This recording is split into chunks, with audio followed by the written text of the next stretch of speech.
that reached just to her knees. She wore ankle warmers, apparently hand-knitted, and of indescribable colours, and on her feet she had heavy brogues. That was Hilda, and she was well out of her teens. Her boyfriend was more easy to describe. He was simply the last of the Mohicans. No one could mistake him for anything else. Not only did the ridge of his hair running across the crown of his head speak his name loud and clear, but also his whole attire was pure Mohican Indian. I had been really startled by his appearance and amazed at the lack of self-consciousness that enabled him to walk abroad looking as he did. But now I was in for another surprise. All Janet's family talked with a cockney twang, and with the exception of May were no respecters of aspirates. But when the Mohican opened his mouth, his voice was clear, his tone crisp, and his words very much to the point. He was saying to Jimmy Stoddart, "Why all this kerfuffle about why Mrs. Leviston wants to adopt Harold? It's no longer the case of why she would want to adopt him. It's more likely, why has she adopted him? The deed's done. It's all signed and sealed." He turned towards me now, and the two painted marks on his cheeks spread as he smiled and added, "It isn't everyone that's taken for love, is it, Mrs. Leviston?" The voice was so incongruous with his get-up that I could find nothing to say at the moment.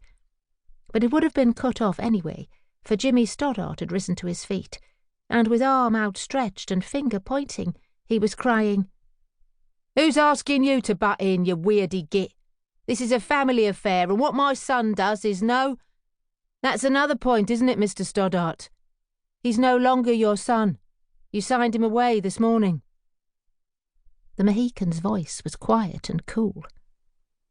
The very next moment I yelled or yelped as a small vase flew past my face, headed straight for the Mohican, and splintered against the wall just behind his head. In that instant I noticed the expression on the Mohican's face. It wasn't fear, it looked like rage, as if he could have been a real Indian and on the attack. But now there was pandemonium in the room. Janet was shouting, "You get out of here, Jimmy Stoddart, and the less I see of you, the better." The men were all on their feet except Mr. Flood, who had been seated near the fire and was still seated there and still smoking, having lit one cigarette from the other and seemingly oblivious of the commotion. "I'll go when I'm ready." Jimmy Stoddart was standing near the sitting-room door. He was a tall man, well-built, and what you might call good-looking in a flashy kind of way. His hair was dark and thick, and had certainly been under the hairdresser's hands, as the waves above his ears testified, and ignoring Max, who was lumbering up to him and saying threateningly, "I'd get going when the going's good, mate." He stepped to one side, and looking directly across the room at me, he shouted, "I want to know when I can see him."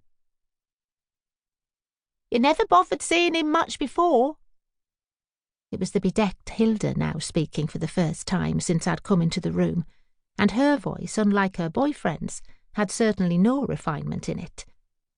I answered the man, saying, "You know the agreement. You may see him every other Saturday and have him for a weekend once a month." "I know that, but which weekend? This weekend? Next weekend?"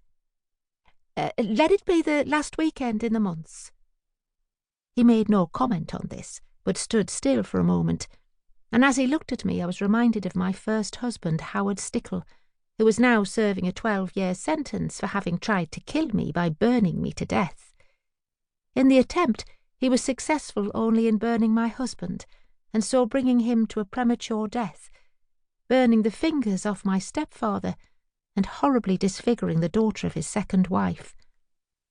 It came to me that there was more than one Stickle in the world. "To hell with you! What are you, anyway, the lot of you? Scum!"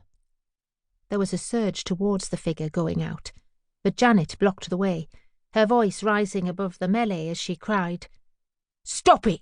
Leave him alone! Enough! My God! What has this house come to?"